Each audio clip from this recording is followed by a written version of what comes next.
نحمده ونصلي على رسوله الكريم اما بعد فاعوذ بالله من الشيطان الرجيم بسم الله الرحمن الرحيم يا ايها الذين آمنوا اتقوا الله حق تقاته ولا تموتن الا وانتم مسلمون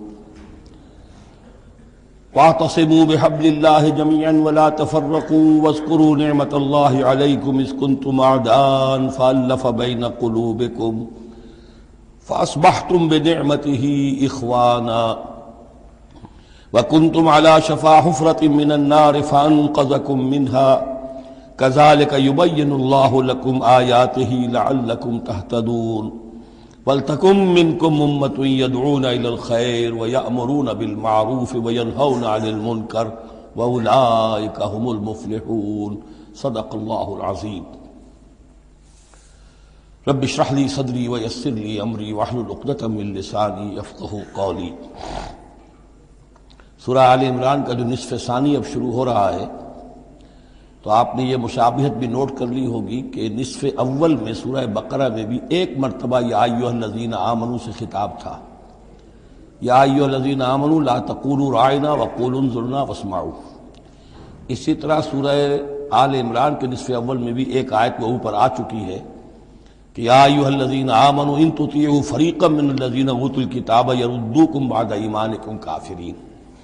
لیکن اصل خطاب جو ہے مسلمانوں سے شروع ہو رہا ہے وہ 11ویں رکوع سے، اور یہاں پر اصل میں ایک سہ نکاتی لائحہ عمل دیا جا رہا ہے امت کو۔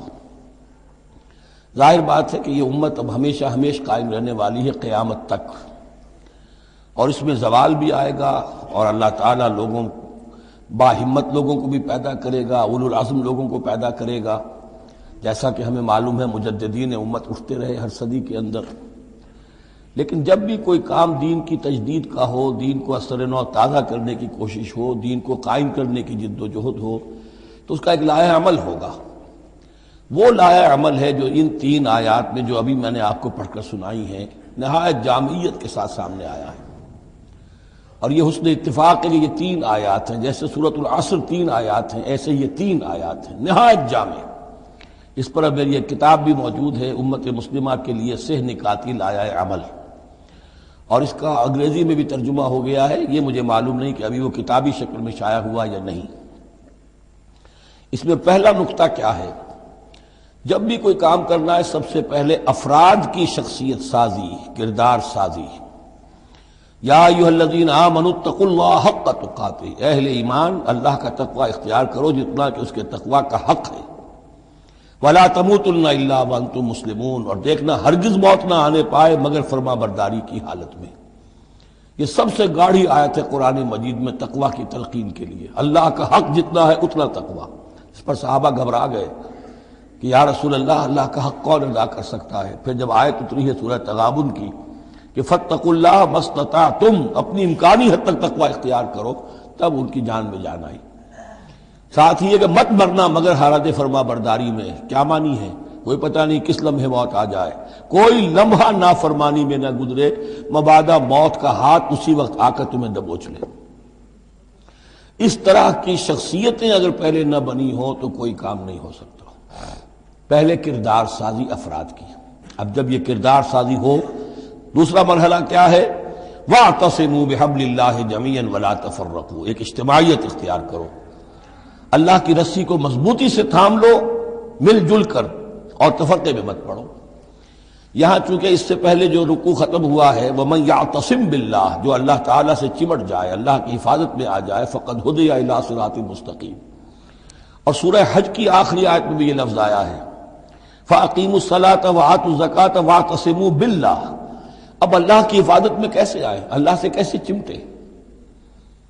اس کے لیے فرمایا وَاعْتَصِمُوا بِحَبْلِ اللَّهِ، اللہ کی رسی سے چمٹ جاؤ، اللہ کی رسی کو مضبوطی سے تھام لو۔ اور یہ اللہ کی رسی کون سی ہے؟ متعدد احادیث کے ذریعے سے واضح ہوتا ہے کہ یہ ہے قرآن۔ ایک طرف ہے انسان میں تقوی، ایک طرف اس میں علم آنا چاہیے، قرآن کا فہم پیدا ہونا چاہیے، قرآن کے نظریات کو سمجھنا چاہیے، قرآن کی حکمت کو سمجھنا چاہیے۔ انسانوں میں اجتماعیت جو ہے وہ جانوروں کے گلوں کی طرح نہیں ہو سکتی کہ بھیڑ بکریوں کا ایک بڑا ریوڑ ہے اور ایک چرواہا جو ہے وہ لکڑی لے کر ان کو سب کو ایک ڈسپلن میں لیے ہوئے ہے۔ انسانوں کو جمع کرنا ہے تو ان کے ذہن ایک بنانے ہوں گے، ان کی سوچ ایک بنانی ہوگی. یہ حیوان عاقل ہیں، باشعور لوگ ہیں، ان کی سوچ ایک ہو، نظریات ایک ہو، مقاصد ایک ہو، ہم آہنگی ہو، نقطہ نظر ایک ہو، تبھی تو یہ جمع ہوں گے. اس کے لیے وہ چیز چاہیے جو ان میں یکرنگی خیال، یکرنگی نظر، یکجہتی مقاصد کی ہم آہنگی پیدا کر دے، اور وہ قرآن ہے. حبل اللہ هو حبل اللہ المتین، حضرت علی سے روایت ہے. حضرت عبداللہ ابن مسعود سے ہے، حضور نے فرمایا القرآن حبل اللہ الممدود من السماء الى الارض، اللہ کی مضبوط رسی ہے جو آسمان اور زمین کے درمیان تنی ہوئی ہے. ایک اور حدیث میں فرمایا فاستبشروا فإن طرفه بأيديكم وطرفه بيد اللہ، خوشیاں مناؤ، یہ قرآن ایسی شے ہے کہ جس کا ایک سرا تمہارے ہاتھ میں، ایک سرا اللہ کے ہاتھ میں. تو تقرب الی اللہ کا ذریعہ بھی قرآن، اور آپس میں تمہیں جوڑ کر رکھنے کا ذریعہ بھی قرآن. یہی وجہ ہے کہ ہماری ساری یہ تحریک جو ہے میری، اس کا اصل جو منبع ہے، سر چشمہ ہے، اس کا مبنی ہے، مدار ہے، وہ دعوت رجوع القرآن. پوری زندگی میں نے اپنی الحمدللہ کھپائی ہے اس کام میں، اور اسی کے ذریعے سے انجمن خدام القرآن اور قرآن اکیڈمیز، پھر 1 ایئر کورس. نوجوان جو ہیں، تعلیم یافتہ لوگ ہیں، وہ پی ایچ ڈی بھی کر چکے ہیں، وہ ڈاکٹر بھی بن گئے ہیں، وہ انجینئر بھی ہیں، لیکن دین کی طرف سے جاہل ہیں، قرآن سمجھ نہیں سکتے. وہ آئیں، 1 سال رہیں ہمارے پاس، عربی سیکھیں، قرآن سیکھیں، تاکہ اس پر عمل ہو سکے. یہ قرآن کا جو 1 سالہ کورس ہے وہ اس سال پھر اس اکیڈمی میں شروع ہونے والا ہے. انشاءاللہ فروری کی 16 تاریخ سے اس کا آغاز ہوگا. تو آپ لوگ اسے نوٹ کریں، اور یہ قرآن مجید کے ساتھ آپ کی وابستگی ہوگی تو پھر دین کے سوکھ پر آگے چلیں گے. تو دوسرا نقطہ ہوا واعتصموا بحبل اللہ جميعا ولا تفرقوا واذکروا نعمت اللہ علیکم اذ کنتم اعداء، اور ذرا یاد کرو جو اللہ کا انعام تم پر ہوا کہ تم تو ایک دوسرے کے دشمن تھے. فالف بین قلوبکم، تو اللہ نے تمہارے دلوں کے اندر الفت پیدا کر دی. فاصبحتم بنعمتہ اخوانا، تم اللہ کے فضل و کرم سے بھائی بھائی بن گئے. یہ یہاں گویا کہ اولین مخاطب یہاں انصار ہیں. ان کے جو 2 قبیلے تھے اوس اور خزرج، وہ آپس میں لڑتے آ رہے تھے 100 برس سے، خاندانی دشمنیاں چلی آ رہی تھی، قتل کے بعد قتل، ادھر کا قتل ادھر کا قتل. لیکن اب جب یہ ایمان آیا، اللہ کی کتاب آ گئی، محمد رسول اللہ آ گئے، تو اب وہ شیر و شکر ہو گئے، ان کے جھگڑے ختم ہو گئے. اس طرح پورے عرب کے اندر غارت گری ہوتی تھی، اسے دارالامن بنا دیا. وَكُنْتُمْ عَلَىٰ شَفَا حُفْرَةٍ مِّنَ النَّارِ، اور تم تو آگ کے ایک گڑھے کے کنارے تک پہنچ گئے تھے، بس اس میں گرنے والے تھے. فَأَنْقَذَكُم مِّنْهَا، تو اللہ نے اس سے تمہیں نکال لیا اور بچا لیا. كَذَلِكَ يُبَيِّنُ اللَّهُ لَكُمْ آيَاتِهِ لَعَلَّكُمْ تَهْتَدُونَ، اس طرح اللہ تعالیٰ اپنی آیات تمہارے لیے واضح کر رہا ہے تاکہ تم راہ پاؤ، صحیح راہ پر قائم رہو. یہ 2 نقطے ہو گئے. پہلے افراد کے کردار کی تعمیر، تقوی اور تابعداری، فرما برداری. پھر جمعیت، تنظیم، جماعت، اور اس کے لیے جو معنوی، جو اس کے لیے ہے، جو محور ہے اس تنظیم کا، وہ معنوی محور کیا ہے؟ قرآن مجید. حبل اللہ احتسامش کن کہ حبل اللہ اوست، مضبوطی سے تھامو. اس کو علامہ اقبال کہتے ہیں قرآن کو. حبل اللہ یہ ہے.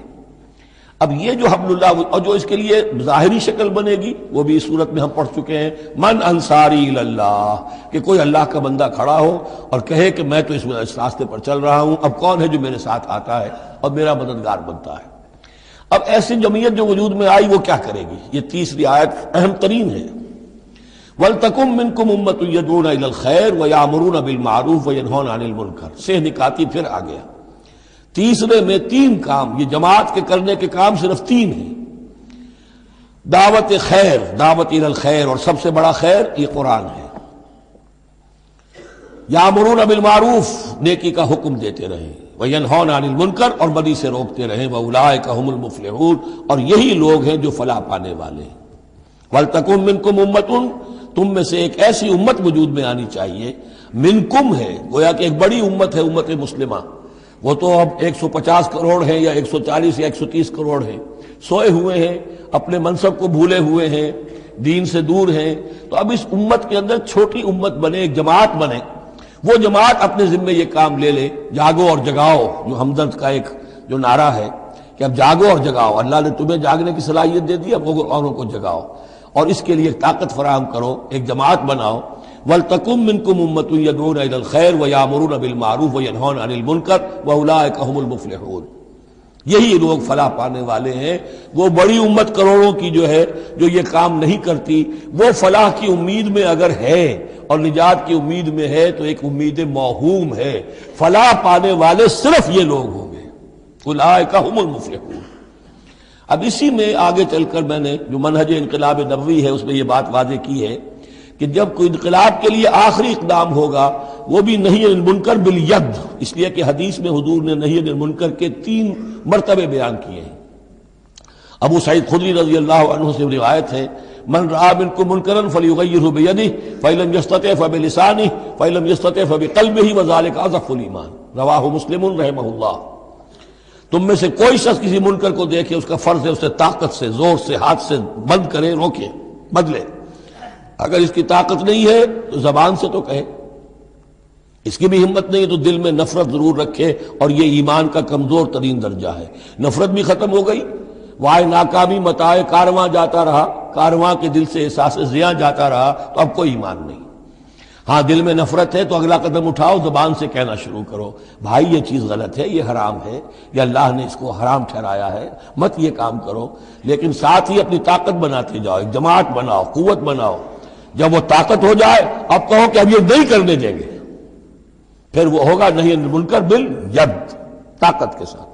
یہ ہوگا انقلاب کا جو ہے آخری مرحلہ۔ تو یہ 3 آیتوں کے اندر عظیم ہدایت ہے، پورا لایا عمل ہے، اسی میں منہج انقلاب نبوی کا جو آخری اقدامی عمل ہے وہ بھی پوشیدہ ہے۔ وَلَا تَكُونُوا كَالَّذِينَ تَفَرَّقُوا وَاخْتَلَفُوا مِن بَعْدِ مَا جَاءَهُمُ الْبَيِّنَاتُ، اور ان لوگوں کی طرح نہ ہو جانا جو متفرق ہو گئے، فرقوں میں بٹ گئے اور انہوں نے اختلافات پیدا کر لیے اس کے بعد کہ ان کے پاس واضح تعلیمات آ گئی تھیں۔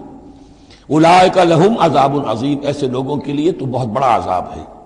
یوم تبیض وجوہ وتسود وجوہ، اب یہ آخرت کا ذکر ہے جس دن کے بعض چہرے جو ہیں بڑے روشن اور تابناک ہوں گے اور بعض چہرے جو ہیں وہ سیاہ ہوں گے۔ فاما الذین اسودت وجوہہم، تو جن لوگوں کے اس دن چہرے سیاہ ہوں گے یہ وہ کون ہوں گے؟ اکفرتم بعد ایمانکم، یہ وہی لوگ ہوں گے جو ایمان کے بعد کفر میں لوٹ گئے، ہدایت کے آنے کے بعد تفرقے میں پڑ گئے، زدم زدہ میں پڑ گئے، انہوں نے اس عبد اللہ کو چھوڑ دیا۔ اکفرتم بعد ایمانکم فذوقوا العذاب بما کنتم تکفرون، تو اب ذرا مزہ چکھو اس عذاب کا، اس کفر کی باعث جو تم کرتے رہے تھے۔ واما الذین ابیضت وجوہہم، اور وہ لوگ جن کے چہرے سفید ہوں گے، روشن ہوں گے، تابناک ہوں گے، ففی رحمت اللہ ہم فیہا خالدون، وہ اللہ کی رحمت میں ہوں گے اور اس میں ہمیشہ ہمیشہ رہیں گے۔ تلک آیات اللہ نتلوہا علیک بالحق، یہ اللہ کی آیات ہیں جو ہم آپ کو پڑھ کر سنا رہے ہیں حق کے ساتھ۔ وما اللہ یرید ظلما للعالمین، اور اللہ تعالیٰ تو جہان والوں کے لیے ظلم کا ارادہ نہیں رکھتا۔ لوگ اپنے اوپر ظلم کرتے ہیں، خود غلط راستے پر پڑتے ہیں اور اس کی پھر ان کو سزا دنیا اور آخرت میں بھگتنی پڑتی ہے۔ وَلِلَّهِ مَا فِي السَّمَاوَاتِ وَمَا فِي الْأَرْضِ، جیسا کہ میں نے عرض کیا اکثر اہم بحثوں کے بعد پھر یہ آیت آتی ہے اس طرح کی کہ گویا کہ یہ ایک کنکلوڈنگ ریمارک، اللہ ہی کے لیے ہے جو کچھ آسمانوں اور زمین میں ہے، وَإِلَى اللَّهِ تُرْجَعُ الْأُمُورُ، اور بالآخر سارے معاملات اللہ ہی کی طرف لوٹا دیے جائیں گے۔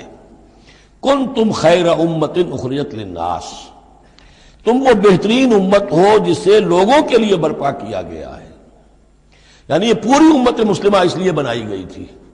یہ دوسری بات ہے امت مسلمہ بھول جائے، جب بھول جائے تو پھر جو بھی ان میں سے جاگے وہ دوسروں کو جگا کر اس امہ ودن امہ، اس امت کے اندر اندر جماعت، پارٹی ودن پارٹی، امہ ودن امہ بنائیں اور وہ کام کریں جو اوپر ہے۔ لیکن حقیقت میں تو اس امت مسلمہ کا ایز سچ مجموعی طور پر فرض منصبی یہی ہے۔ کنتم خیر امت، دیکھیے یہ اس آیت کو رکھیے اب سورہ بقرہ میں جو آیت تھی، وَكَذَلِكَ جَعَلْنَاكُمْ أُمَّةً وَسَطًا لِتَكُونُوا شُهَدَاءَ عَلَى النَّاسِ وَيَكُونَ الرَّسُولُ عَلَيْكُمْ شَهِيدًا، اسی کے ہم وزن یہ آیت ہے سورہ آل عمران کی، کنتم خیر امت اخرجت للناس، تم بہترین امت ہو جسے لوگوں کے لیے نکالا گیا ہے۔ دنیا کی اور قومیں اپنے لیے زندہ رہتی ہیں، اپنی ترقی، اپنی بہتری، اپنی بہبود، اپنی دنیا میں عزت، اپنے دائرے کو بڑھانا، لیکن مسلمان کو جینا ہے، ہم تو جیتے ہیں کہ دنیا میں تیرا نام رہے، کہیں ممکن ہے کہ ساقی نہ رہے، جام رہے، زیادہ سے زیادہ لوگوں کو ہدایت کی طرف بلانا، لوگوں کو جہنم کی آگ سے بچانے کی کوشش کرنا، تمہیں جینا ہے ان کے لیے، وہ جیتے ہیں اپنے لیے۔ کنتم خیر امت اخرجت للناس، تمہیں نکالا گیا ہے، برپا کیا گیا ہے لوگوں کے لیے، تامرون بالمعروف، تم حکم کرتے ہو نیکی کا، وتنہون عن المنکر، اور تم روکتے ہو بدی سے، وتؤمنون باللہ، اور تم ایمان رکھتے ہو اللہ پر۔ یہ کیفیت تھی پوری امت مسلمہ کی حضور کے وقت، اور وہ جو پہلے بتایا گیا ہے وہ اس وقت کے لیے ہے جب کہ امت سو گئی ہو، امت بھول گئی ہو اپنے مقصد وجود کو۔ تو ظاہر بات ہے جن کو ہوش آ جائے وہ لوگوں کو جگائیں اور ایک نئی جمعیت فراہم کریں۔ وَلَوْ آمَنَ أَهْلُ الْكِتَابِ لَكَانَ خَيْرًا لَهُمْ، اگر یہ اہل کتاب ایمان لے آتے تو یہ ان کے حق میں بہت بہتر تھا۔ مِنْهُمُ الْمُؤْمِنُونَ، ان میں ہے کچھ لوگ جو ایمان والے ہیں، یعنی ان میں سے مراد وہ بھی ہو سکتے ہیں جو اس وقت تک یہودیوں میں سے یا نصرانیوں میں سے ایمان لا چکے تھے، اور یہ بھی ہو سکتا ہے جن کے اندر پوٹینشلی ایمان تھا اور کچھ عرصے کے بعد کہا جا رہا کہ وہ ایمان لے آئیں گے۔ وَأَكْثَرُهُمُ الْفَاسِقُونَ، لیکن ان کی اکثریت جو ہے اب وہ فاسقوں اور نافرمانوں پر مشتمل ہے۔ وہی معاملہ جو امت مسلمہ کا آج ہو چکا، اکثریت کا حال کیا ہے وہ دیکھ لیجیے آپ۔ لَن يَضُرُّوكُمْ إِلَّا أَذًى، اے مسلمانوں یہ تمہیں نقصان نہیں پہنچا سکیں گے مگر کچھ تھوڑی سی کوفت، بہرحال تمہارے لیے کوفت کا سبب تو بنتے رہیں گے، لیکن یہ تمہیں کوئی ضرر بالفعل پہنچا نہیں سکیں گے۔ وَإِن يُقَاتِلُوكُمْ يُوَلُّوكُمُ الْأَدْبَارَ، اور اگر یہ کہیں تم سے جنگ کریں گے تو پیٹھ دکھا دیں گے، ان میں جرأت نہیں ہے، ان بزدل ہیں، یہ تمہارا مقابلہ نہیں کر سکیں گے۔ ثُمَّ لَا يُنصَرُونَ، پھر ان کی مدد نہیں کی جائے گی۔ ضُرِبَتْ عَلَيْهِمُ الذِّلَّةُ، اب وہ آیت آ گئی سورہ بقرہ کے وہ جو 7ویں رکوع کے آخر میں آئی تھی، بس تھوڑا سا ترتیب کا فرق ہے۔ ضُرِبَتْ عَلَيْهِمُ الذِّلَّةُ أَيْنَمَا ثُقِفُوا، ان کے اوپر ذلت تھوپ دی گئی ہے، مسلط کر دی گئی ہے جہاں بھی پائے جائیں، الا بحبل من اللہ وحبل من الناس، سوائے یہ کہ اللہ کا کوئی سہارا انہیں ہو، کسی وقت اللہ انہیں سہارا دے دے، یا ان کا سہارا بن جائیں لوگ، جیسے آج پوری عیسائی دنیا ان کا سہارا بنی ہوئی ہے۔ اسرائیل قائم ہے تو اپنے بل پر نہیں، پوری عیسائی دنیا کی سپورٹ پر قائم ہے۔ ابھی جو یہ جنگ ہوئی تھی خلیج کی جنگ، تو جو اس کا کمانڈر ان چیف تھا، اس کا وہ نام میرے ذہن سے اس وقت اتر رہا ہے، اس نے صاف کہہ دیا تھا، اس لیے کہ فوجی لوگوں کی زبان سے نکل جاتا ہے جن کے منہ سے نکل جاتی ہے جن کے منہ سے سچی بات مستی میں، فقیہ مصلحت بھی سے وہ رندے بادہ خار اچھا، اس نے صاف کہہ دیا تھا یہ پوری جنگ ہم نے اسرائیل کے تحفظ کے لیے لڑی ہے۔ کس قدر خونریزی ہوئی ہے، صرف اسرائیل کا تحفظ پیش نظر تھا، تو یہ ساری سپورٹ ان کی ہے۔ ضربت علیہم الذلۃ اینما ثقفوا الا بحبل من اللہ وحبل من الناس وباؤوا بغضب من اللہ، اور یہ اللہ تعالیٰ کا غضب جو ہے اور غصہ انہوں نے حاصل کر لیا ہے۔ وضربت علیہم المسکنہ، اور ان کے اوپر کم ہمتی مسلط کر دی گئی ہے۔ ذالک بانہم کانوا یکفرون بآیات اللہ، جو کہ تو وہی الفاظ آ رہے ہیں، اور اللہ تعالیٰ تو ظالم نہیں ہے، تو ان کا یہ حشر اس لیے ہوا ہے کہ یہ اللہ تعالیٰ کی آیات کا انکار کرتے رہے، وَيَقْتُلُونَ الْأَنْبِيَاءَ بِغَيْرِ حَقٍّ، اور انبیاء تک کو قتل کرتے رہے ناحق۔ ذَلِكَ بِمَا عَصَوْا وَكَانُوا يَعْتَدُونَ، اور یہ ہوا اس لیے کہ انہوں نے نافرمانی کی روش اختیار کی اور حدود سے تجاوز کیا۔ لَيْسُوا سَوَاءً، پھر وہی بات جو میں عرض کر چکا ہوں، یہ سب کے سب برابر نہیں ہیں، ان میں سے اچھے بھی ہیں برے بھی ہیں۔ من اہل الکتاب امۃ قائمۃ یتلون آیات اللہ آناء اللیل وہم یسجدون، اہل کتاب میں ایسے لوگ بھی ہیں جو کھڑے رہنے والے لوگ ہیں، سیدھے راستے پر ہیں، اللہ کی آیات پڑھتے رہتے ہیں رات کے اوقات میں اور سجدہ بھی کرتے ہیں۔ خاص طور پر چونکہ یہاں اہل کتاب کا لفظ آ رہا ہے، جو عیسائی راہب تھے حضور کے زمانے میں، ان پہ کثیر تعداد جو ہے وہ اس کردار کی حامل تھی۔ انہی میں سے ایک بحیرہ راہب تھا جس نے بچپن میں حضور کو پہچان لیا تھا، تو ان میں ایسے لوگ موجود تھے۔ یقیناً کوئی چھپے ہوئے ہوں گے یہود میں بھی، لیکن اکثر و بیشتر یہود میں سے یہ کردار ختم ہو چکا تھا، بہت ہی چند لوگ، لیکن عیسائیوں میں بکثرت موجود تھے۔ لیسوا سواء من اہل الکتاب امۃ قائمۃ یتلون آیات اللہ آناء اللیل وہم یسجدون یؤمنون باللہ والیوم الآخر، وہ ایمان رکھتے ہیں اللہ پر اور یوم آخر پر، وَيَأْمُرُونَ بِالْمَعْرُوفِ وَيَنْهَوْنَ عَنِ الْمُنْكَرِ، نیکی کا حکم دیتے ہیں بدی سے روکتے ہیں، وَيُسَارِعُونَ فِي الْخَيْرَاتِ، اور نیکیوں میں ایک دوسرے سے آگے نکلنے کی کوشش کرتے ہیں، وَأُولَٰئِكَ مِنَ الصَّالِحِينَ، اور یقیناً یہ صالحین میں سے ہیں، وَمَا يَفْعَلُوا مِنْ خَيْرٍ فَلَنْ يُكْفَرُوهُ، جو خیر بھی یہ کریں گے تو اس کی ناقدری نہیں کی جائے گی۔ وَاللَّهُ عَلِيمٌ بِالْمُتَّقِينَ، اللہ تعالیٰ اپنے ایسے متقی بندوں سے واقف ہے۔ ان الذین کفروا لن تغنی عنہم اموالہم ولا اولادہم من اللہ شیئا، اس کے برعکس جو لوگ کفر پر اڑ جائیں گے ان کے کام نہیں آ سکیں گے، نہ ان کے اموال نہ ان کے اولاد اللہ سے بچانے میں کچھ بھی۔ وَأُولَٰئِكَ أَصْحَابُ النَّارِ وہ جہنمی ہیں، ہم فیہا خالدون اسی میں رہیں گے۔ مثل ما ينفقون في هذه الحیات الدنیا كمثل ريح فيها سر اصابت حرث قوم ظلموا انفسهم فاهلكت۔ اب یہ جو جنگیں کر رہے تھے قریش مکہ، تو ظاہر بات ہے کہ وہ بھی انفاق کرتے تھے، فوج تیار کرنی ہے، اونٹ چاہیے، سواریاں چاہیے، ہتھیار چاہیے، تو خرچہ کرتے تھے نا۔ اب یہ اس کی طرف اشارہ ہے کہ یہ لوگ جو دنیا کی زندگی میں کچھ خرچ کرتے ہیں، یا تو دین کی مخالفت کے لیے، یا اپنے جی کو ذرا جھوٹی ایک تسلی دینے کے لیے کہ ہم کچھ نہ کچھ صدقہ خیرات بھی کرتے ہیں چاہے ہمارا کردار کتنا ہی گر گیا ہو، تو ان کے انفاق کی مثال ایسی ہے کمثل ریح فیہا سر، کہ جیسے ایک زوردار آندھی ہو جس میں پالا ہو، بہت ٹھنڈ ہو، اصابت حرث قوم، وہ کسی قوم کی کھیتی کو آ پڑے، ظلموا انفسہم، جنہوں نے اپنی جان پر ظلم کیا، فاہلکت ہو، اور اس سب کو تباہ و برباد اور تہس نہس کر کے رکھ دے۔ یعنی ان کی یہ نیکیاں، ان کا یہ انفاق، ان کی یہ جد و جہد، یہ سب کی سب بالکل ضائع ہو جانے والی ہیں، ہبط ہو جانے والی نیکیاں، اور ضائع جانے والی ان کی ساری مساعی اور دوڑ دھوپ۔ وما ظلمهم اللہ ولکن انفسہم یظلمون، اور انہوں نے، ان پر اللہ نے کوئی ظلم نہیں کیا بلکہ وہ اپنی جانوں پر خود ظلم ڈھا رہے ہیں۔ یا ایھا الذین آمنوا لا تتخذوا بطانة من دونکم، اہل ایمان مت بناؤ اپنے بھیدی اپنے سوا کسی کو، یعنی رازدار نہ بناؤ سوائے کسی مسلمان کے جس کے بارے میں اطمینان ہو، صاحب ایمان ہے، اس کے علاوہ کسی اور شخص کو اپنا بھیدی نہ بناؤ۔ چونکہ یہ مدینے میں رہتے تھے بہت عرصے سے، ان کی دوستیاں تھیں یہودیوں کی، اور ادھر جو ہے یہ اوس اور خزرج کے لوگوں کی، وہ دوستیاں ہیں، پس منظر ہے، پرانے تعلقات ہیں، روابط ہیں، اس کی وجہ سے وہ بسا اوقات جو راز کی باتیں ہوتی تھی وہ بھی بیچارے سادہ لوح مسلمان اپنی نیکی کے اندر، سادگی میں، وہ بھی ان کو بتا دیتے تھے۔ لا تتخذوا بطانة من دونکم لا یعلونکم خبالا، وہ تمہارے لیے کسی خرابی میں کوئی کسر نہیں چھوڑتے۔ ودوا ما عنتم، انہیں پسند ہے وہ چیز جو تمہیں تکلیف میں ڈالے، مشقت میں ڈالے۔ قد بدت البغضاء من افواہہم، ان کی جو دشمنی ہے تم سے وہ ان کے منہوں سے بھی ظاہر ہو چکی ہے، ان کا کلام ایسا ہوتا ہے، آتش برساتے ہیں زبان سے۔ وما تخفی صدورہم اکبر، اور جو کچھ زبان سے ظاہر ہوتا ہے وہ تو پھر بھی کم ہے، ان کے دلوں کے اندر جو آگ بھڑک رہی ہے دشمنی کی اور حسد کی، وہ اس سے کہیں بڑھ کر ہے۔ قد بینا لکم الآیات ان کنتم تعقلون، ہم نے تمہارے لیے اپنی آیات کو واضح کر دیا ہے اگر تم عقل سے کام لو، یعنی باز آ جاؤ، اپنے اس طرز عمل کو دیکھو۔ ہاں انتم اولئک تحبونہم، تمہارا حال تو یہ کہ تم ان سے محبت کرتے ہو، شرافت ہے تمہاری، سادہ لوحی ہے، پرانے تعلقات ہیں، ان تعلقات کو تم نبھانا چاہتے ہو۔ ولا یحبونکم، لیکن جان لو وہ تم سے محبت نہیں کرتے۔ وتؤمنون بالکتاب کلہ، اور تمہاری شان یہ کہ تم پوری کتاب کو مانتے ہو، تم تورات کو بھی مانتے ہو، انجیل کو بھی مانتے ہو۔ یہ نصیبا من التورات آیا تھا نا، نصیبا من الکتاب، کتاب ہی کا ایک حصہ تھا تورات، کتاب ہی کا ایک حصہ اللہ تعالیٰ کی اس قدیم کتاب جو ام الکتاب میں سے ہی پھر یہ انجیل آئی ہے، اسی ام الکتاب سے پھر قرآن مجید کامل آیا ہے۔ تو تم تو مانتے ہو پوری کتاب کو۔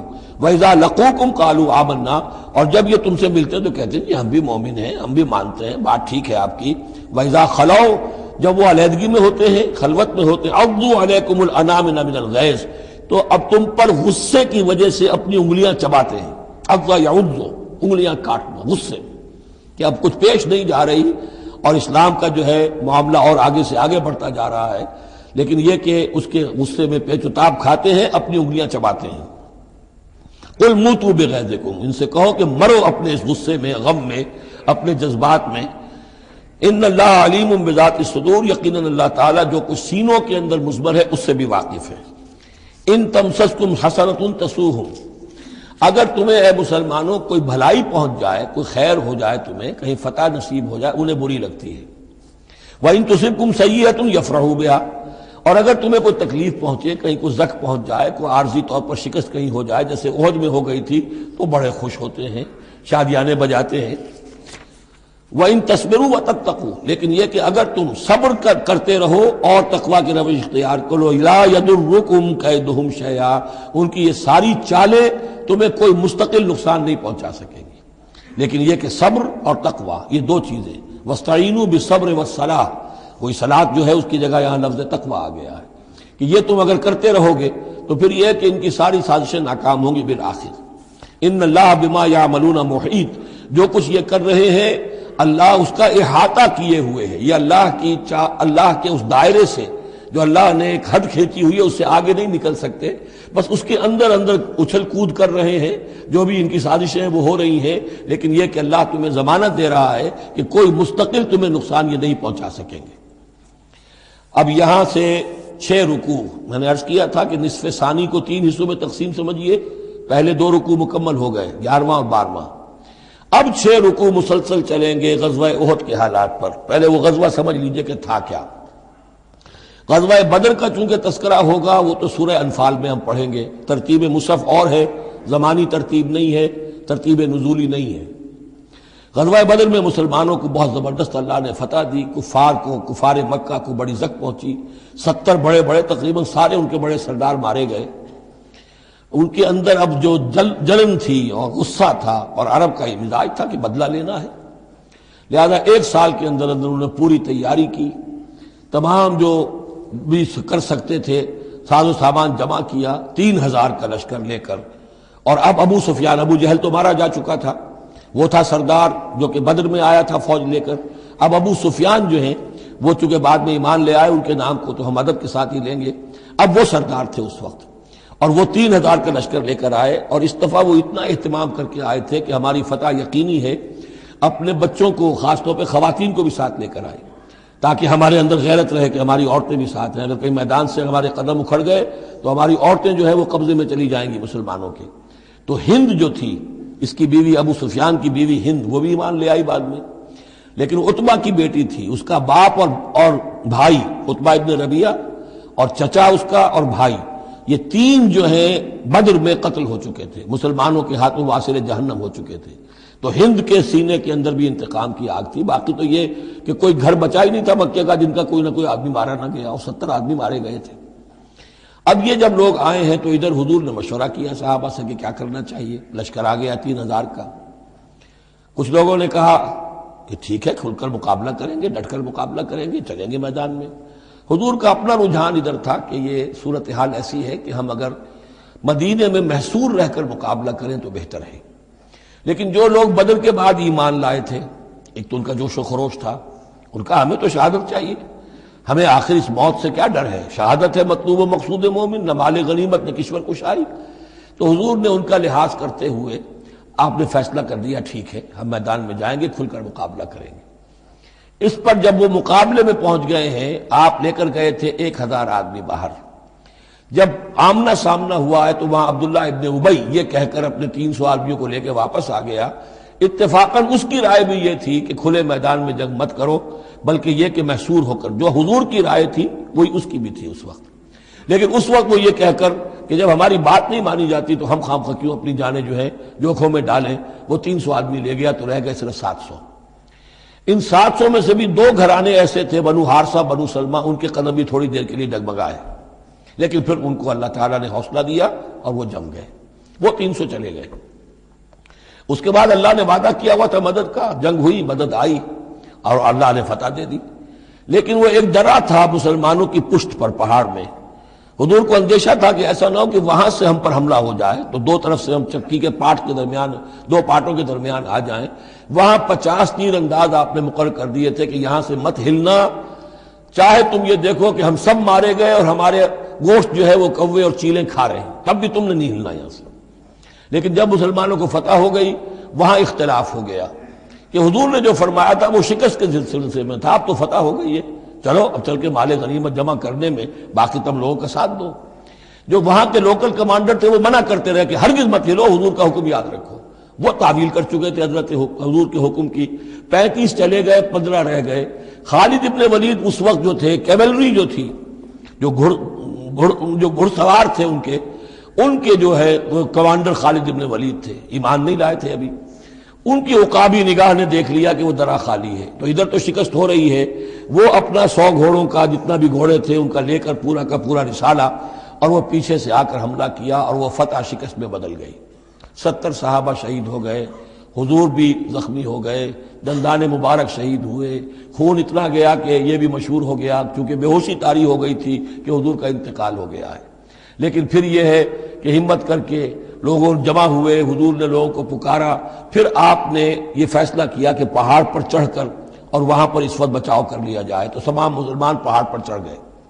اب موقع یہ تھا ان کے لیے، ابو سفیان اور دوسری طرف جو یہ ان کے ساتھی جو کیولری کے سردار تھے خالد بن ولید، ان میں اختلاف ہو گیا۔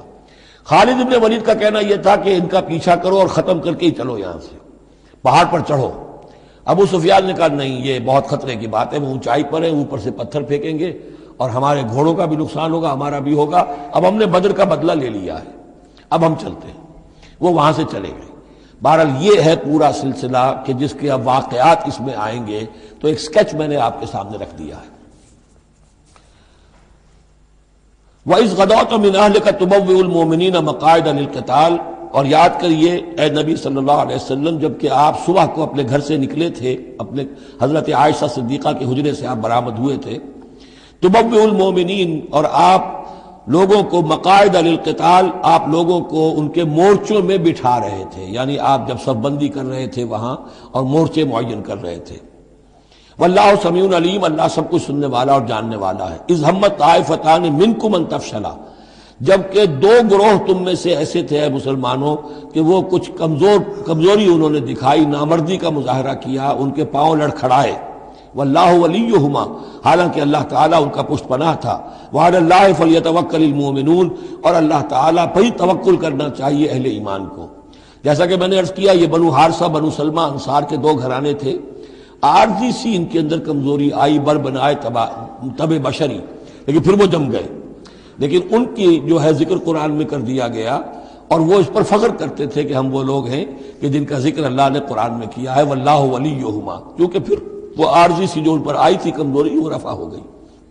اور آپ غور کریں گے کہ وہ جو بدبخت تھے 300 جو چلے گئے عین میدان جنگ سے، ان کا ذکر بھی اللہ نہیں کر رہا یہاں پر، گویا کہ وہ اس لائق بھی نہیں ہے کہ ان کا ذکر کیا جائے۔ انڈائریکٹلی اس کا ذکر آخر میں آئے گا، ورنہ شروع میں نہیں۔ وَلَقَدْ نَصَرَكُمُ اللَّهُ بِبَدْرٍ وَأَنْتُمْ أَذِلَّةٌ، اور مسلمانوں یاد کرو اللہ نے تمہاری مدد کی تھی بدر میں جبکہ تم بہت کمزور تھے۔ کل 8 تلواریں، 313 کے سوا سب کے پاس تلواریں نہیں تھیں، 8 تلواریں کل۔ 200 کا 100 گھوڑے کا رسالہ لے کر آئے تھے بدر میں بھی، ادھر 2 گھوڑے تھے صرف، ادھر 700 اونٹ تھے، ادھر 70 اونٹ تھے۔ یہ کوئی 313 کے مقابلے میں 1000، اللہ نے تمہاری مدد کی تھی۔ وَلَقَدْ نَصَرَكُمُ اللَّهُ بِبَدْرٍ وَأَنْتُمْ أَذِلَّةٌ، تم بہت کمزور تھے اس وقت۔ فَاتَّقُوا اللَّهَ لَعَلَّكُمْ تَشْكُرُونَ، تو اللہ کا تقوی اختیار کرو تاکہ تم اللہ کا صحیح معنی میں شکر ادا کر سکو۔ اِذْ تَقُولُ لِلْمُؤْمِنِينَ، اے نبی جبکہ آپ کہہ رہے تھے اہل ایمان سے، أَلَنْ يَكْفِيَكُمْ، کیا تمہارے لیے یہ کافی نہیں ہے، أَنْ يُمِدَّكُمْ رَبُّكُمْ بِثَلَاثَةِ آلَافٍ مِنَ الْمَلَائِكَةِ مُنزَلِينَ، کہ اللہ تعالیٰ تمہاری مدد کرے 3000 فرشتوں سے کہ جو آئیں اترنے والے ہیں آسمان سے، یعنی 3000 کا لشکر آیا ہے۔ تو اے مسلمانوں میں تمہیں خوشخبری دیتا ہوں، اللہ تعالیٰ 3000 فرشتے تمہاری مدد کو بھیجے گا۔ بلا، حضور نے اللہ تعالیٰ کی طرف سے آ رہا، یہ بات تو حضور نے فرمائی تھی، اللہ تعالیٰ نے حضور کی اس دعا، گویا کہ دعا کہہ لیجئے یا جو بھی آپ نے پیشن گوئی کی، ایک طرح کا استدعا بھی ہو سکتی تھی کہ اللہ سے اس طریقے سے آپ یہ استدعا کر رہے ہوں، تو فوراً اس کی منظوری کا اعلان ہو گیا، بلا کیوں نہیں۔ ان تصبروا وتتقوا، مسلمانوں اگر تم صبر کرو گے اور تقوی کی روش پر رہو گے، وَيَأْتُوكُم مِّن فَوْرِهِمْ هَٰذَا، اور اگر وہ فوری طور پر تم پر حملہ آور ہو جائے دشمن، يُمْدِدْكُمْ رَبُّكُمْ بِخَمْسَةِ آلَافٍ، تو اللہ تو تمہاری مدد کرے گا تمہارا پروردگار 3000 نہیں 5000 فرشتوں کے ذریعے سے، مصوبین جو نشان زدہ گھوڑوں کے اوپر آئیں گے۔ لیکن اس کے ساتھ دیکھیے وَمَا جَعَلَهُ اللَّهُ إِلَّا بُشْرَىٰ لَكُمْ، لیکن یہ سب بھی اللہ تعالیٰ کی طرف سے ایک بشارت کے طور پر تمہیں بتا دیا گیا، وَلِتَطْمَئِنَّ قُلُوبُكُمْ بِهِ، اور تاکہ تمہارے دل مطمئن ہو جائیں۔ وَمَا النَّصْرُ إِلَّا مِنْ عِنْدِ اللَّهِ، مدد تو ہوتی ہی اللہ کی طرف سے ہے، فرشتوں کا بھیجنا بھی ضروری نہیں ہے، اللہ فرشتوں کو بھیجے بغیر مدد کر سکتا ہے، کن فیکون کی شان رکھتا ہے۔ لیکن تمہاری طبع بشری کے حوالے سے تمہیں یہ خبر دی گئی ہے کہ 3000 کی اگر دشمن سامنے ہے تو تمہیں 3 نہیں 5000، اگر وہ فوری طور پر آگے حملہ آور ہو گئے تو 5000 تمہیں فرشتے بھیج دیں گے۔ لِيَقْطَعَ طَرَفًا مِّنَ الَّذِينَ كَفَرُوا، یہ اللہ تعالیٰ چاہتا ہے کہ یہ کافروں کا ایک بازو کاٹ دے، اور یکبتہم، یا ان کو ذلیل کر دے، فینقلبوا خائبین، تاکہ پھر وہ لوٹ جائیں بہت ہی خائب و خاسر ہو کر، ناکام ہو کر۔ اب یہ گفتگو ذہن میں رکھیے، ترتیب جو ہے وہ نہیں ہے۔ پہلے جو ذکر ہو رہا ہے وہ تو آپ میدان جنگ میں پہنچ چکے تھے، اور یہ ذکر ہو رہا ہے اس سے پہلے کا، جب خبریں پہنچی ہوں گی کہ 3000 کا لشکر آ رہا ہے، اس وقت جو گفتگو ہوئی ہے۔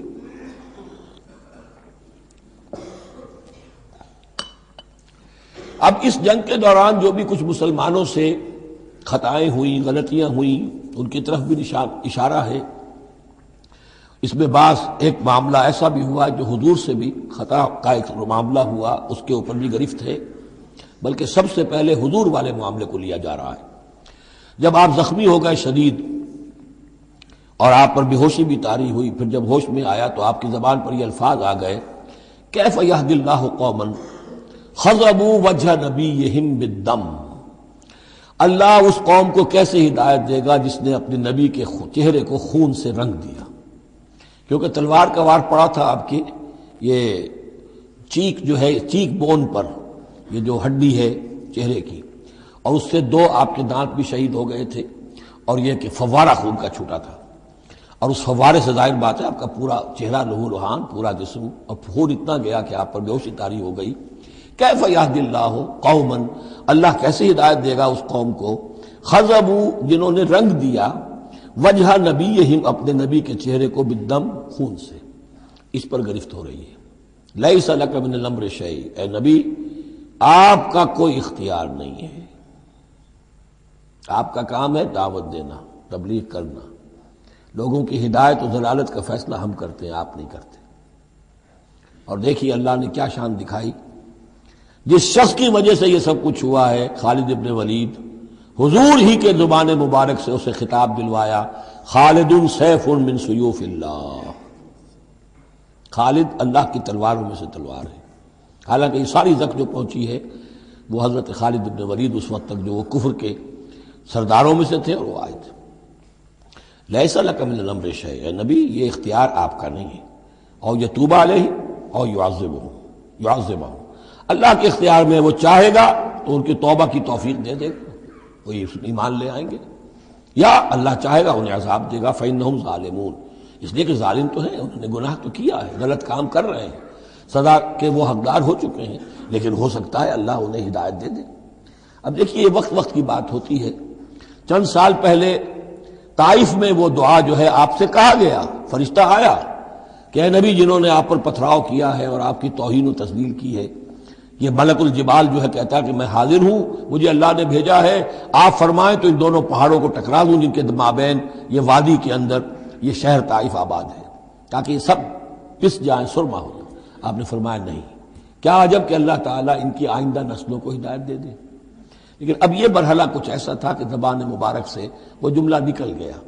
یہ بھی ہو سکتا ہے کچھ چونکہ بے ہوشی سے ایک دم اٹھے ہیں تو اس وقت شاید پوری طریقے سے آپ جو ہے اپنے پوری طرح اپنے حواس جو ہے ابھی بحال نہیں ہوئے تھے اور یہ الفاظ نکل گئے۔ لیکن اللہ تعالیٰ کا معاملہ یہ، الرب رب وإن تنزل والعبد عبد وإن ترقى، بندہ بندہ ہی رہتا ہے چاہے کتنا ہی بلند ہو جائے، اور رب رب ہی ہے چاہے کتنا ہی نزول فرما لے۔ اب تو وہ وقت ہے نا، رات کا پچھلا پہر شروع ہو رہا ہے نا، اللہ تعالیٰ سمائے دنیا تک نازل ہوں گے، اور شب معراج میں حضور 7ویں آسمان پر چلے گئے۔ اللہ اس پہلے آسمان پر آ کر بھی رب ہے، اور حضور اس 7ویں آسمان پر پہنچ کر بھی بندے ہیں۔ الرب رب وإن تنزل والعبد عبد وإن ترقى وللہ ما فی السماوات وما فی الارض، اللہ ہی کے لیے ہے جو کچھ کہ ہے آسمانوں اور زمین میں۔ یغفر لمن یشاء ویعذب من یشاء، وہ جس کو چاہتا ہے بخش دیتا ہے، جس کو چاہتا ہے عذاب دیتا ہے۔ واللہ غفور الرحیم، اللہ غفور الرحیم ہے۔ یا ایھا الذین آمنوا لا تاکلوا الربا اضعافا مضاعفہ، اہل ایمان سود مت کھاؤ دوگنے پر دگنا۔ یہ جو کمپاؤنڈ انٹرسٹ ہے، بڑھتا چڑھتا رہتا ہے، یہ اصل میں پہلی آیت جو ہے سود کی حرمت میں وہ یہ ہے۔ بلکہ نوٹ کیجئے، جیسا کہ میں نے نوٹ کرا دیا تھا کل آپ کو، سب سے پہلے ایک مکی صورت میں سورہ روم میں بات آ گئی تھی، ما آتیتم من ربا لیربو فی اموال الناس فلا یربو عند اللہ وما آتیتم من زکاۃ تریدون وجہ اللہ فاولئک هم المضعفون۔ تو انفاق فی سبیل اللہ اور سود کو ایک دوسرے کے مقابل رکھ کر جو بھی اس سود کے اندر جو قباحت اور شناعت تھی وہ واضح کر دی. جیسے کہ شراب اور جوئے کی جو خرابی تھی اس کو سورۃ البقرہ میں بیان کر دیا تھا. اب یہاں وہ دوسرا آ گیا معاملہ کہ یہ کم سے کم سود کی شرح جو بہت زیادہ جسے یوجری کہتے ہیں آج کل، یہ سود کے جو ذاتی سے مسائل کے لیے لیتے ہیں، ہمارے ہاں بھی ایسے سود خور موجود ہیں، بہت ہائی ریٹ آف انٹرسٹ پر وہ دیتے ہیں لوگوں کو قرض اور ان کا خون چوس جاتے ہیں. تو پہلے اس سود کی مذمت آئی ہے. آخری حکم ہے پھر اس سود کا جو بیع کے اندر سود ہے، وہ ہے وہ حکم کہ جو سن 9 میں نازل ہوا، لیکن ترتیب مصحف میں وہ سورہ بقرہ میں ہے. وہ پورا رکوع ہم پڑھ چکے ہیں، اور اس رکوع کی آخری آیت وہ ہے جو قرآن مجید کی آخری آیت ہے ترتیب نزولی میں، وَاتَّقُوا يَوْمًا تُرْجَعُونَ فِيهِ إِلَى اللَّهِ. یہ کیوں یہاں پر آیت آئی ہے؟ اس لیے کہ محسوس ایسا ہوتا ہے کہ وہ جو 35 تیر انداز وہاں سے چھوڑ کر چلے گئے تھے تو کوئی ان کے تحت الشعور میں مال غنیمت کی کوئی طلب تھی جو نہیں ہونی چاہیے تھی. اس حوالے سے کہ سود خوری جو بھی ہے یہ انسان کے اندر مال سے محبت ایسی پیدا کر دیتی ہے جس کی وجہ سے اس کے کردار کے اندر بڑے بڑے خلا پیدا ہو سکتے ہیں. لہذا یہاں اسی کے حوالے سے یا ایھا الذین آمنوا لا تاکلوا الربا اضعافا مضاعفۃ واتقوا اللہ لعلکم تفلحون، اور اللہ کا تقوی اختیار کرو تاکہ تم فلاح پاؤ. واتقوا النار التی اعدت للکافرین، اس آگ سے بچو، ڈرو اس آگ سے جو کافروں کے لیے تیار کی گئی ہے، بھڑکائی گئی ہے. واطیعوا اللہ والرسول لعلکم ترحمون، اور اللہ اور اس کے رسول کی اطاعت کرتے رہو تاکہ تم پر رحم کیا جائے. وسارعوا الی مغفرۃ من ربکم، اور دوڑو اپنے رب کی مغفرت کے حصول کے لیے.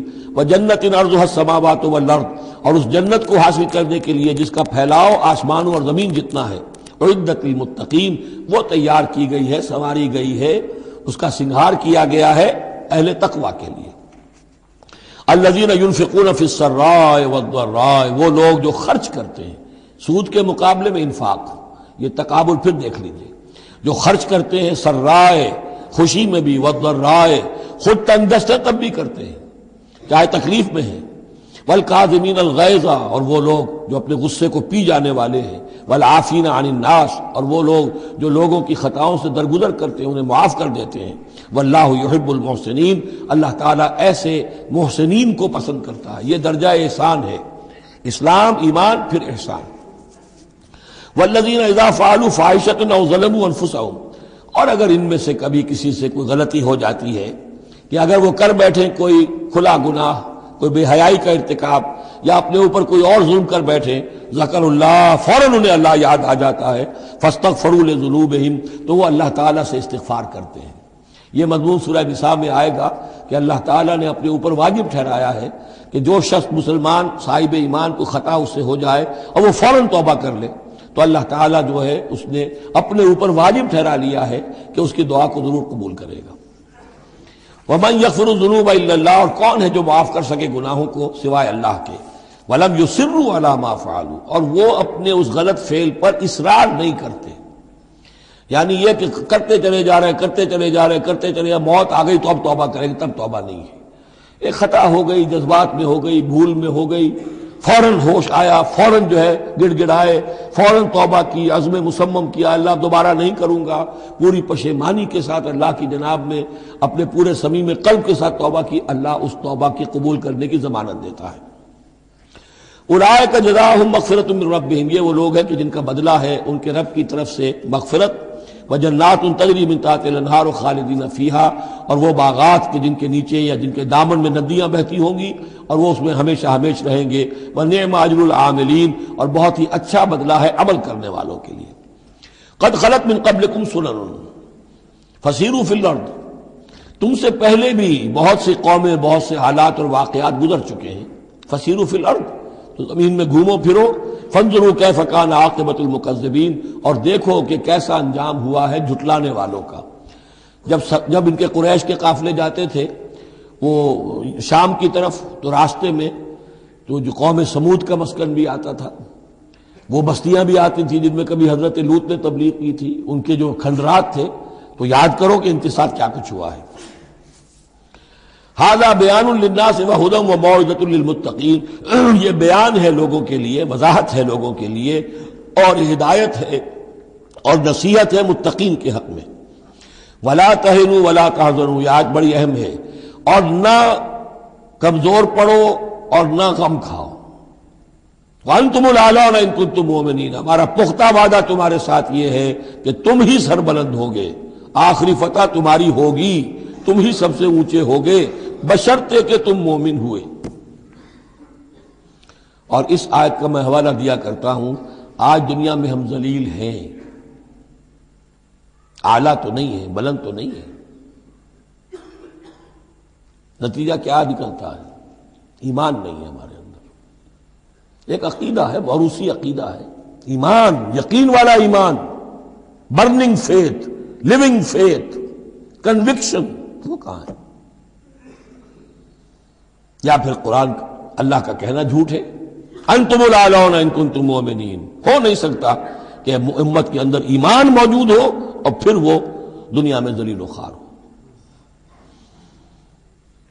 ان یمسسکم قرح فقد مس القوم قرح مثلہ، اب ظاہر بات ہے کہ اتنی بڑی جو ایک چوٹ پہنچی تھی، 70 صحابہ شہید ہو گئے، اس میں حضرت حمزہ بھی ہے، مصعب بن عمیر بھی ہے، انصار کا کوئی گھرانہ نہیں تھا۔ واپس جب آئے ہیں حضور صلی اللہ علیہ وسلم اور مسلمان، تو ہر گھر میں کوہرام مچا ہوا، اس وقت تک میت پر بیان کرنے کی بھی ممانعت نہیں ہوئی تھی، تو عورتیں جو ہیں وہ مرثیے کہہ رہی تھیں، بیان کر رہی تھیں، ماتم کر رہی تھیں۔ اس حال میں خود حضور صلی اللہ علیہ وسلم کی زبان مبارک سے الفاظ نکل گئے، اما حمزہ تو فلا بواکی لہو، ہائے حمزہ کے لیے تو کوئی رونے والی بھی نہیں، کیونکہ حمزہ کی کون یہاں خواتین ہیں رشتہ دار، حمزہ تو مہاجر تھے۔ انصار کے گھرانے میں جو خواتین ہیں وہ تو اپنے اپنے مردوں کی، اپنے اپنے شہیدوں کی، مقتولوں کی جو ہے وہ کر رہی ہیں، بیان کر رہی ہیں۔ اس پر پھر انصار نے جا کر اپنے گھروں سے خواتین کو حضرت صفیہ کے گھر بھیجا، حضرت حمزہ کی ہمشیرہ، کہ وہاں جا کر تعزیت کرو۔ تو بہرحال دکھ تو محمد کو بھی پہنچا ہے صلی اللہ علیہ وسلم، آخر یہ حساس دل تھا آپ کا، پتھر کا کوئی ٹکڑا تو نہیں تھا سینے کے اندر، جو بھی زخم پہنچی ہے۔ یہاں اللہ تعالیٰ اہل ایمان کی دلجوئی کے لیے کہہ رہا ہے کہ اتنے غمگین نہ ہو، اتنے ملول نہ ہو، اتنے دل گرفتہ نہ ہو۔ ان یمسسکم قرح، اگر تمہیں کوئی چرکا لگا ہے اب، فقد مس القوم قرح مثلہ، تو تمہارے دشمن کو اس جیسا ہی چرکا لگ چکا ہے کہ نہیں؟ 1 سال پہلے ان کے 70 مارے گئے تھے کہ نہیں؟ وَتِلْكَ الْأَيَّامُ نُدَاوِلُهَا بَيْنَ النَّاسِ، اور یہ تو دن ہیں جن کو ہم لوگوں میں الٹ پھیر کرتے رہتے ہیں، اونچ نیچ، ایک سی کیفیت ہم نہیں رکھتے۔ وَلِيَعْلَمَ اللَّهُ الَّذِينَ آمَنُوا، اور یہ اس لیے ہوتا ہے کہ اللہ دیکھ لے کہ کون حقیقتاً مومن ہے، اس لیے کہ امتحان نہ آئے، آزمائش نہ آئے، تکلیف نہ آئے، قربانی نہ دینی پڑے، کوئی زک نہ پہنچے تو سبھی مومن ہیں۔ پھر تو وہ تو پتہ چلتا ہے کہ کون ثابت قدم رہا، کس نے اپنا سب کچھ لگا دیا، کس نے صبر کیا۔ تو اللہ تعالیٰ جاننا چاہتا ہے، دیکھنا چاہتا ہے۔ وَلِيَعْلَمَ اللَّهُ الَّذِينَ آمَنُوا وَيَتَّخِذَ مِنكُمْ شُهَدَاءَ، اللہ چاہتا ہے تم میں سے کچھ کو مقام شہادت عطا کرے، اپنی گواہی کے لیے قبول کر لے انہیں۔ وَاللَّهُ لَا يُحِبُّ الظَّالِمِينَ، اللہ ظالموں کو پسند نہیں کرتا۔ اگر تمہیں تکلیف پہنچی اس کا یہ مطلب نہیں ہے کہ اللہ تعالیٰ نے کفار کی مدد کی ہے، کفار کو پسند کیا، معاذ اللہ۔ وَلِيُمَحِّصَ اللَّهُ الَّذِينَ آمَنُوا وَيَمْحَقَ الْكَافِرِينَ، اور یہ اس لیے ہوا ہے کہ اللہ تعالیٰ اہل ایمان کو بالکل پاک کر دے۔ یعنی تمہارے ہاں اب خاص طور پر جو انصار مدینہ ہیں، جو ابھی ایمان لائے ہیں، ان میں کچھ کچے بھی ہیں، پکے بھی ہیں۔ اللہ چاہتا ہے کہ وہ پوری طریقے سے پک بھی جائیں، اور اگر کوئی کچا ہی رہنا ہے تو وہ کٹ بھی جائے، تاکہ جماعت کی بحثیت مجبوری جو ہے اس کی قوت کو ضعف نہ پہنچے۔ تو پاک کر لینا، تمحیص، بحث و تمحیص میں یہ لفظ ہم استعمال کرتے ہیں۔ بحث کہتے ہیں کھریدنے کو، جیسے جانور جو ہے، کوا جو ہے زمین کو کھریدے گا، پھر جو اسے نظر آئے گا کوئی دانہ ہے یا کوئی کنکر ہے تو علیحدہ کرے گا، اور دانے کو کھائے گا، کنکر کو چھوڑ دے گا۔ تو بحث ہے کھریدنا، اور تمحیص ہے جدا کر دینا۔ جو اس کے لیے ایٹیبل ہے، جس کو کھانے کا اس کے لیے ہے صحیح، اس کو لے لے گا۔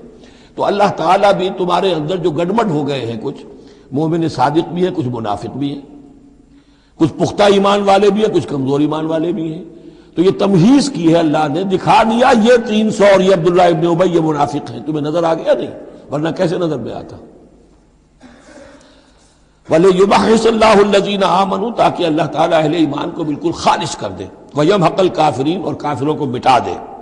ام حسبتم ان تدخلوا الجنہ، اب یہ آیت تقریباً وہی ہے وہ جو اس سے پہلے ہم پڑھ چکے ہیں۔ نوٹ کر لیجئے، وہاں وہ آیت نمبر 142 تھی، 214، اور یہاں 142 ہے، ڈیجٹس وہی ہیں، آگے پیچھے ان کی ترتیب بدلی ہوئی ہے، اور جمع کریں گے تو 7 کا حصہ بنے گا۔ آیت نمبر 214 تھی، ام حسبتم ان تدخلوا الجنہ ولما یاتکم مثل الذین خلوا من قبلکم مستهم الباساء والضراء وزلزلوا حتى يقول الرسول والذین آمنوا معه متى نصر اللہ الا ان نصر اللہ قریب۔ وہی ہے آیت اب یہ، ام حسبتم ان تدخلوا الجنہ، کیا تم نے سمجھا تھا کہ جنت میں داخل ہو جاؤ گے؟ وَلَمَّا يَعْلَمِ اللَّهُ الَّذِينَ جَاهَدُوا مِنْكُمْ، ابھی تو اللہ نے دیکھا ہی نہیں ہے تم میں سے کون واقعتاً جہاد کرنے والے ہیں، ابھی تو امتحان ہے، ابھی اس کے امتحان اور بھی ہیں، ابھی تو تمہارے لیے بڑی سے بڑی منزلیں، کڑی سے کڑی منزلیں آنے والی ہیں۔ وَلَمَّا يَعْلَمِ اللَّهُ الَّذِينَ جَاهَدُوا مِنْكُمْ وَيَعْلَمَ الصَّابِرِينَ، اور ابھی تو اللہ تعالیٰ نے دیکھا ہی نہیں ہے کہ کون ہے تمہارے اندر جو واقعتاً اللہ کی راہ میں صبر اور استقامت کا ثبوت دیتے ہیں۔ وَلَقَدْ كُنْتُمْ تَمَنَّوْنَ الْمَوْتَ مِنْ قَبْلِ أَنْ تَلْقَوْهُ، اور تمہارا حال یہ ہے کہ تم موت کی تمنا کرتے تھے اس سے پہلے کہ وہ ان سے ملاقات ہوئی۔ یہ وہ جو نئے لوگ ایمان لائے تھے اور نوجوان تھے، ان کا تھا ہمیں تو شہادت چاہیے اور ہم تو کھلے میدان میں جائیں گے، یہ اب ان کے اوپر تھوڑا سا تبصرہ ہو رہا ہے کہ اس وقت تو شہادت کا بڑا ذوق و شوق جو ہے اور جوش جہاد اور ذوق شہادت کا اظہار ہو رہا تھا، اب تم نے موت دیکھ لی ہے نا، تو یہ ہے موت، اتنی اچھی چیز نہیں ہے موت، اتنی آسانی سے انسان اسے قبول نہیں کرتا۔ وَلَقَدْ كُنْتُمْ تَمَنَّوْنَ الْمَوْتَ مِنْ قَبْلِ أَنْ تَلْقَوْهُ، تم تمنائیں کرتے تھے موت کی، شہادت کی، اس سے پہلے کہ اس سے ملاقات ہوتی۔ فَقَدْ رَأَيْتُمُوهُ وَأَنْتُمْ تَنْظُرُونَ، تو اب تم نے اسے دیکھ لیا ہے اپنی آنکھوں سے، نگاہوں سے موت نکلی۔ وَمَا مُحَمَّدٌ إِلَّا رَسُولٌ، اسی میں ایک دفعہ یہ بھی ہو گیا تھا کہ کچھ لوگوں نے یہ کہا کہ جب محمد کا انتقال ہو گیا تو اب کس لیے جنگ کرنی؟ حضرت عمر بھی ہیں ان میں سے، جب خبر یہ اڑ گئی کہ حضور فوت ہو گئے، انہوں نے تلوار پھیر دی، بیٹھ گئے، اب کس کے لیے جنگ کرنی؟ تو اس میں کہا گیا کہ یہ تو تمہارا غلط رویہ ہے، گرفت ہو رہی ہے، ہر ایک کے اوپر گرفت ہوگی، پہلی گرفت محمد پر ہو گئی صلی اللہ علیہ وسلم، لیس لک من الامر شیء، تو حضرت عمر بہرحال حضور کے مقابلے میں تو کوئی حیثیت نہیں، ان پر بھی گرفت ہو رہی ہے۔ وما محمد الا رسول، اور محمد کچھ نہیں ہے اس کے سوا کہ وہ اللہ کے رسول ہے، وہ معبود تو نہیں ہے، تم ان کے لیے تو جہاد نہیں کر رہے، تم جہاد اللہ کے لیے کر رہے ہو، دین کا غلبہ جو ہے وہ اللہ کے دین کا غلبہ ہے، محمد کی حیثیت کیا ہے؟ وہ تو اللہ کے رسول ہے۔ وما محمد الا رسول قد خلت من قبلہ الرسل، اور ان سے پہلے بہت سے رسول گزر چکے، افئن مات، تو اگر وہ ان کا انتقال ہو جائے، او قتلا، یا بالفرض وہ قتل ہو جائیں، انقلبتم علی اعقابکم، تو کیا تم اپنی ایڑیوں کے بل لوٹ جاؤ گے؟ یہی تمہارے دین اور ایمان کی حقیقت ہے۔ وَمَن يَنْقَلِبْ عَلَىٰ عَقِبَيْهِ فَلَن يَضُرَّ اللَّهَ شَيْئًا، اور جو کوئی بھی اپنی ایڑیوں کے بل لوٹ جائے گا وہ اللہ کو کوئی نقصان نہیں پہنچائے گا۔ وَسَيَجْزِي اللَّهُ الشَّاكِرِينَ، ہاں اللہ بدلہ دے گا شکر کرنے والوں کو۔ حضرت عمر چونکہ جذباتی انسان تھے، اس میں کوئی شک نہیں، تقریباً یہی کیفیت حضور کے انتقال پر پھر ہو گئی تھی ان کی، تلوار کھینچ کر بیٹھ گئے تھے، جو کہے گا محمد کا انتقال ہو گیا سر اڑا دوں گا اس کا۔ وہ تو پھر حضرت ابو بکر آئے، وہ یار غار، ثانی اسلام و غار و بدر و قبر، وہ آئے ہیں، ان کے لیے چونکہ رکاوٹ نہیں تھی، حضرت عمر تو اندر جا نہیں سکتے تھے، حضرت عائشہ کا حجرہ تھا، اب حضرت عائشہ بیٹی ہیں حضرت ابو بکر کی، وہ سیدھے گئے حجرے میں، جا کر چہرے مبارک پر چادر تھی ہٹائی اور آپ کی پیشانی کو بوسہ دیا اور کہا کہ اب دوبارہ موت آپ پر وارد نہیں ہوگی، اب تو حیات جاویدانی آپ کو حاصل ہو چکی۔ پھر باہر آ کر یہی آیت پڑھی، وما محمد الا رسول قد خلت من قبلہ الرسل افئن مات او قتل انقلبتم علی اعقابکم۔ حضرت عمر کہتے ہیں مجھے محسوس ہوا جیسے یہ آیت ابھی نازل ہوئی ہے، اتنا اثر ہوا۔ یہ عظیمت تھی حضرت ابو بکر کی، بہت بلند مقام ہے حضرت ابو بکر کا۔ وما كان لنفس ان تموت الا باذن اللہ، اور کسی جان کے لیے یہ ممکن ہی نہیں ہے کہ وہ مر سکے، اس پر موت وارد ہو مگر اللہ کے حکم سے۔ کتابا مؤجلا، وہ تو لکھی ہوئی شے ہے اجل معین کے ساتھ، ہر ایک کا وقت طے ہے۔ Death is the best guard, آپ کا باڈی گارڈ جو ہے سب سے بہترین وہ موت ہے۔ موت کا وقت جب ہے تبھی آئے گی، اس سے پہلے کوئی آپ کے لیے موت لا نہیں سکتا۔ لہذا سب سے بڑی حفاظت انسان کے لیے خود اس کی موت ہے۔ وما كان لنفس ان تموت الا باذن اللہ کتابا مؤجلا، وَمَن يُرِدْ ثَوَابَ الدُّنْيَا نُؤْتِهِ مِنْهَا، جو کوئی دنیا کا اجر و ثواب چاہتا ہے ہم اسے دیتے ہیں۔ یہ سورہ بقرہ میں بھی ہم پڑھ چکے تھے حج کے ذکر میں۔ وَمَن يُرِدْ ثَوَابَ الْآخِرَةِ نُؤْتِهِ مِنْهَا، اور جو واقعتاً آخرت کا ثواب چاہتا ہے، بدلہ چاہتا ہے، جزا چاہتا ہے اپنے اعمال کی، ہم اس میں سے اس کو دیں گے۔ وَسَنَجْزِي الشَّاكِرِينَ، اور شکر کرنے والوں کو ہم جزا دیں گے۔ وَكَأَيٍّ مِّن نَّبِيٍّ قَاتَلَ مَعَهُ رِبِّيُّونَ كَثِيرٌ، اور اے مسلمانوں یہ تمہارے ساتھ جو واقعہ پیش آیا ہے وہ پہلا تو نہیں ہے، کتنے ہی نبی ایسے گزرے ہیں کہ ان کے ساتھ ہو کر ربیون، یہ ربی ربائی جو ان کا یہودیوں کے ہاں آج بھی لفظ چلتا ہے، ربانیون، ربائز، ربی، جو اللہ والے ہیں، اللہ کے ماننے اور چاہنے والے، اللہ کے متوالے، اللہ کے دیوانے۔ کائین من نبی، کتنے ہی نبی گزرے ہیں، قاتل معاہ، ان کے ساتھ ہو کر جنگ کیا، ربیون نے، کثیر، اللہ والوں نے، اللہ کے غلاموں نے، اللہ کے عاشقوں نے۔ فما وہنوا لما اصابہم فی سبیل اللہ، تو اللہ کی راہ میں جو بھی تکلیفیں ان پر آئیں اس میں انہوں نے جی نہیں ہارا۔ وما ضعفوا، نہ انہوں نے کمزوری دکھائی۔ وما استکانوا، نہ ہمت ہاری۔ واللہ یحب الصابرین، اور اللہ تعالیٰ کو ایسے صابروں ہی سے محبت ہے۔ تو اے مسلمانوں ان کا کردار اپناؤ اور دل گرفتہ نہ ہو۔ وما كان قولهم الا ان قالوا ربنا اغفر لنا ذنوبنا واسرافنا في امرنا، اور ان کا تو ہر مرحلے پر یہی قول ہوتا تھا کہ وہ دعا کرتے تھے، اے رب ہمارے بخش دے ہمیں ہمارے گناہ، واسرافنا في امرنا، اور اگر ہم سے اپنے کسی معاملے میں حد سے تجاوز ہو جائے، جیسے کچھ تجاوز ہو گیا حضور سے کہ آپ نے وہ الفاظ فرما دیے، کیف یہدی اللہ قوما خضبوا وجہ نبیہم بالدم، یا جیسے حضرت عمر سے ہو گیا کہ تلوار پھینک کر بیٹھ گئے۔ تو اللہ جو اسراف ہم سے ہو جائے، اسراف ہے کسی حد سے تجاوز کر جانا، جائز حد تک خرچ کرنا ٹھیک ہے، آپ اس میں آگے بڑھ جاتے ہیں، وہ اسراف ہے۔ وَإِسْرَافَنَا فِي أَمْرِنَا، بخش دے جو بھی اسراف، جو بھی زیادتی ہم سے ہو گئی۔ وَثَبِّتْ أَقْدَامَنَا، اور ہمارے قدموں کو جما دے۔ وَانصُرْنَا عَلَى الْقَوْمِ الْكَافِرِينَ، اور ہماری مدد فرما کافروں کے مقابلے میں۔ یہی دعا تھی حضرت طالوت کے ساتھیوں کی، یہی دعا تھی جس پر ختم ہوئی وہ دعا کہ جو سورہ بقرہ کے اختتام پر آئی، فانصرنا علی الکافرین، وہی دعا یہاں بھی ہے۔ فآتاہم اللہ ثواب الدنیا وحسن ثواب الآخرہ، تو ان لوگوں کو اللہ تعالیٰ نے عطا فرمایا دنیا کا ثواب بھی، دنیا میں بھی سربلندی دی، فتوحات دی، وحسن ثواب الآخرہ، اور آخرت کے ثواب کا تو بہت ہی عمدہ حصہ ان کے لیے ہے۔ واللہ یحب المحسنین، اور اللہ تعالیٰ جو ہے ایسے محسنین کو پسند کرتا ہے۔ یا ایھا الذین آمنوا ان تطیعوا الذین کفروا یردوکم علی اعقابکم، اے اہل ایمان اگر تم ان لوگوں کا کہنا مانو گے جنہوں نے کفر کی روش اختیار کی ہے، وہ تمہیں تمہاری ایڑیوں کے بل واپس لے جائیں گے، فتنقلبوا خاسرین، اور پھر تم بالکل خسارے والے، تباہ اور برباد ہو جانے والے ہو جاؤ گے۔ بل اللہ مولاکم، تمہیں تو یہ سمجھنا چاہیے تمہارا مولا، مددگار، پشت پناہ، ساتھی، حمایتی اللہ ہے۔ وَهُوَ خَيْرُ النَّاصِرِينَ، اور وہی ہے کہ جو سب سے بڑھ کر مدد کرنے والا، سب سے اچھا مددگار ہے۔ سَنُلْقِي فِي قُلُوبِ الَّذِينَ كَفَرُوا الرُّعْبَ، ہم ان قریب کافروں کے دلوں میں رعب ڈال دیں گے، بِمَا أَشْرَكُوا بِاللَّهِ، اس سبب سے کہ انہوں نے شرک کیا اللہ کے ساتھ، مَا لَمْ يُنَزِّلْ بِهِ سُلْطَانًا، اور ایسی چیزوں کو شریک ٹھہرایا، ایسی ہستیوں کو یا چیزوں کو جس کے لیے اللہ تعالیٰ نے کوئی سند نہیں اتاری۔